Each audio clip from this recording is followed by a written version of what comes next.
Hello, class 11th physics. This is the first lecture of the class 11th for the physics and we are starting a topic mechanics. हम लोग आज mechanics करके एक chapter है आपका kinematics और उसी के अंदर और भी बहुत सारी चीज़ें जिसके बारे में एक इंट्रोडक्टरी क्लास हम लोग ले रहे हैं, समझने की कोशिश करते हैं आखिर टॉपिक्स है क्या। तो सबसे पहली चीज़ जो अपने पास है, जो अपने को समझ में आनी चाहिए कि आखिर ये मैकेनिक्स होता क्या है। तो सबसे पहली चीज़ जो अपने को डिस्कस करना है वो क्या करना है कि ये मैकेनिक्स है क्या। तो मैकेनिक्स बेसिकली जैसे फ़िज़िक्स है, तो फिज़िक्स का एक ब्रांच होता है आपका मैकेनिक्स, जिसमें हम लोग किस चीज़ के बारे में पढ़ते हैं, तो मोशन ऑफ मटेरियल ऑब्जेक्ट, कि जो आपके पास ऑब्जेक्ट्स हैं उसके मोशन के बारे में हम लोग सारी की सारी स्टडी करते हैं, उसी को हम लोग कहते हैं मैकेनिक्स। अब इसमें सबसे पहली चीज़ जो आती है वो होता है स्टैटिक्स। स्टैटिक का मतलब क्या है? रुका हुआ। कि स्टैटिक बेसिकली इसका मतलब होता है रेस्ट पे। तो branch of mechanics which deals with the study of material object at rest, उसको हम लोग कहते हैं स्टैटिक्स। दूसरा टर्म होता है आपके पास काइनेमेटिक्स, यानी कि मैकेनिक्स का वो ब्रांच जिसके अंदर हम लोग मोशन ऑफ मटेरियल ऑब्जेक्ट्स के बारे में पढ़ते हैं। अभी सिर्फ और सिर्फ हम लोग मोशन के बारे में पढ़ रहे हैं, यानी कि डिस्टेंस, डिस्प्लेसमेंट, स्पीड, वेलोसिटी, इन सब चीज़ों के बारे में पढ़ते हैं। इसमें हम लोग रीजंस के पीछे नहीं जाते हैं, यानी कि without taking into account the factor, कितना फोर्स लगा, कितना वर्क डन हुआ, कितना पावर है, इन सब की स्टडी नहीं करते हैं। सिर्फ क्या स्टडी करते हैं कि बॉडी ने कितना डिस्टेंस ट्रैवल किया, कितना उसका डिस्प्लेसमेंट हुआ, किस स्पीड से गया, क्या वेलोसिटी रही होगी, दिस दैट।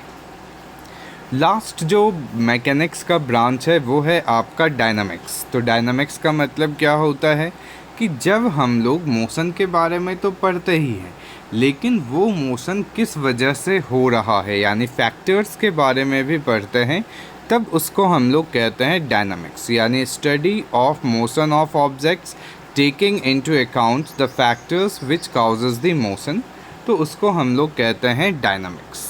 तो मैकेनिक्स क्या हुआ? Branch of physics which deals with the study of motion of material object. Statics क्या हुआ कि material object at rest. Kinematics क्या हुआ? Study of motion without factors, and motion with factors is known as the dynamics. अब आता है आपके पास ऑब्जेक्ट्स का क्लासिफिकेशन कि बॉडी अगर रेस्ट पर है और बॉडी मोशन में है, इसका मतलब क्या हुआ कि अगर आपके पास एक बॉडी है और वो दूसरे बॉडी के रेस्पेक्ट में अपने पोजीशन को टाइम के हिसाब से चेंज नहीं करता है, तो उसको हम लोग कहते हैं रेस्ट, यानी body at rest if it does not change its position with time with respect to its surrounding is known as the rest.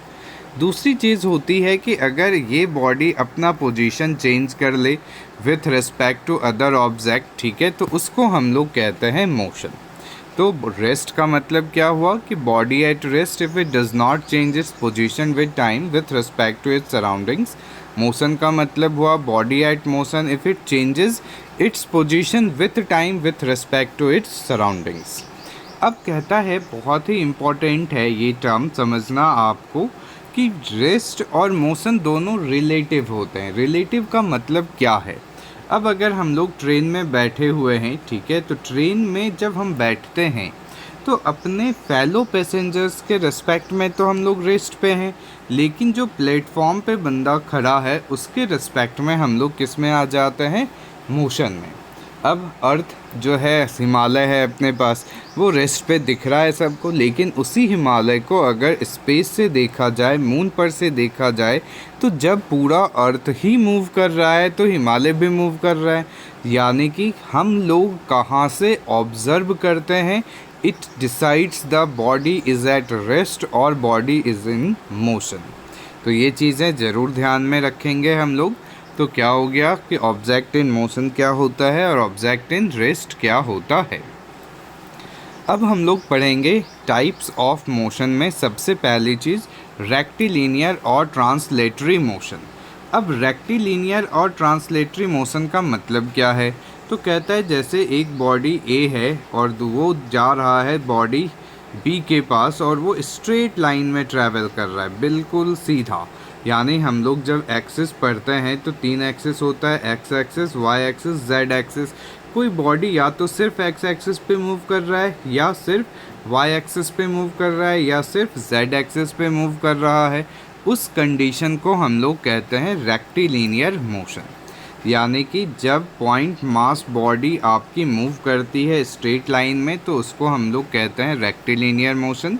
और जब बॉडी आपकी बड़ी है, पॉइंट नहीं होकर के ये क्या है, लंबी चौड़ी बॉडी है, और जब ये मूव करेगा तो क्या होगा, इसके हर एक पार्टिकल स्ट्रेट लाइन में मूव करना स्टार्ट करेंगे, तब उस मोशन को हम लोग कहेंगे ट्रांसलेटरी मोशन। कि body is not point mass body and all its constituent particles move simultaneously along parallel straight line and shift through equal distance। जितना डिस्टेंस ये ट्रैवल कर रहा है उतना ही ये भी करेगा, फिर ये इतना करेगा तो दूसरा भी इतना ही करेगा। तो पूरी एक्सटेंडेड बॉडी जब मूव करती है तो उसको हम लोग कहते हैं ट्रांसलेटरी मोशन। अब अगर कोई पाथ आपका सर्कुलर है और बॉडी सर्कुलर पाथ पे मूव कर रही है तो उस मोशन को हम लोग कहते हैं सर्कुलर मोशन। तो ये चीज़ें अपने को ध्यान में रखनी है। फिर आता है आपके पास रोटेटरी मोशन की बॉडी है लेकिन ये अपने एक एक्सिस के ऊपर क्या कर रही है, मूव कर रही है। जैसे पंखा है आपके पास तो पंखे के अंदर क्या होता है कि उसके सारे पार्टिकल सर्कुलर मोशन में मूव करते हैं, लेकिन वो पंखा जो है अपने एक्सिस के ऊपर उनका सारा जो है सर्कुलर मोशन होता है। तो उसी को हम लोग कहते हैं रोटेटरी मोशन। यानी कि all the constituent particles move simultaneously along the concentric circle, के सबका जो सेंटर होगा वो आपका एक्सिस ऑफ रोटेशन होगा। यानी कि whose centre lie on a line called axis of rotation, और वो सब इक्वल एंगल से इक्वल इंटरवल ऑफ टाइम में क्या करते हैं, डिस्टेंस जो है एंगुलर डिस्प्लेसमेंट ट्रैवल करेंगे। तो उस तरह के मोशन को हम लोग कहते हैं रोटेटरी मोशन।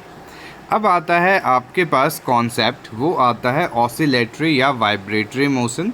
तो हम लोग पेंडुलम के बारे में जानते हैं कि पेंडुलम अपने एक फिक्स मीन पोजीशन के अलोंग ही क्या करता है, मूव करता रहता है। तो इस तरह के मोशन को, यानी टू एंड फ्रो या बैक एंड फोर्थ मोशन जो फिक्स पॉइंट के अलोंग हो, उसको हम लोग ऑसिलेटरी या वाइब्रेटरी मोशन कहते हैं। तो ये 3 तरह के अपने क्या हो गए, मोशन। तो मैकेनिक्स के पहले हम लोगों ने ब्रांचेस देखे, स्टैटिस्टिक्स था, स्टैटिक्स, काइनेमेटिक्स और डायनामिक्स। फिर मोशन में हम लोगों ने देखा ट्रांसलेटरी मोशन था, रेक्टिलिनियर, फिर सर्कुलर और रोटेटरी मोशन आ गया, फिर ऑसिलेटरी और वाइब्रेटरी मोशन आ गया। अब आता है पॉइंट मास ऑब्जेक्ट किसे कहते हैं।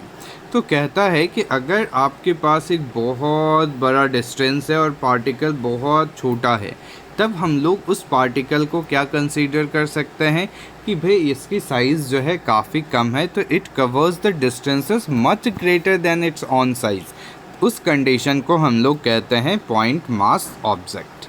फिर आता है फ्रेम ऑफ रेफरेंस, यानी बॉडी को का मोशन हम लोग कहाँ से ऑब्ज़र्व कर रहे हैं, ट्रेन में बैठ के ऑब्ज़र्व कर रहे हैं या प्लेटफॉर्म पे ऑब्ज़र्व कर रहे हैं, उसी पे डिपेंड करेगा अपना जो है रेस्ट है या फिर मोशन है। तो place from where motion is observe is called the frame of reference. अब 2 तरह के फ्रेम ऑफ रेफरेंस होते हैं, इनर्शियल फ्रेम ऑफ रेफरेंस और non inertial frame of reference. यानी जहाँ पे Newton's first law of motion जो है आपका वैलिड होता है, उसको हम लोग इनर्शियल फ्रेम ऑफ रेफरेंस कहते हैं, और जहाँ पे न्यूटन्स का first law of motion very नहीं करता है, वैलिड नहीं होता है, उसको non inertial frame of reference हम लोग कहते हैं। अब आता है डायमेंशंस के हिसाब से भी हम लोग मोशन को क्या करते हैं, डिफ़ाइन करते हैं। अगर आपके पास एक स्ट्रेट लाइन में बॉडी चलती जा रही है, उसका सिर्फ एक एक्सिस ही चेंज हो रहा है, तो उसको हम लोग कहते हैं वन डायमेंशनल मोशन। लेकिन अगर आपके पास दो एक्सिस हैं, एक एक्स एक्सिस है एक वाई एक्सिस है, पहले बॉडी यहाँ पर थी तो इसका एक्स वाई पता था, फिर बॉडी यहाँ पे आ गई तो इसका एक्स डैश वाई डैश हो गया, यानी कि इसने अपना एक्स और वाई दोनों एक्सिस चेंज किया। तो उस तरह के मोशन को हम लोग क्या नाम देते हैं? तो टू डायमेंशनल मोशन, जो नॉर्मली प्लेन एरियाज़ में होगा। अब कोई भी चीज़ स्पेस में मूव कर रही है तो वहाँ पे तीनों के तीनों कोऑर्डिनेट्स क्या होते हैं? चेंज होते हैं, और उस तरह के मोशन को हम लोग थ्री डायमेंशनल मोशन कहते हैं। तो लीनियर मोशन हो गया वन डायमेंशनल, प्लेन का मोशन हो गया टू डायमेंशनल, और स्पेस का मोशन हो गया three dimensional motion. Thank you. More in the next classes.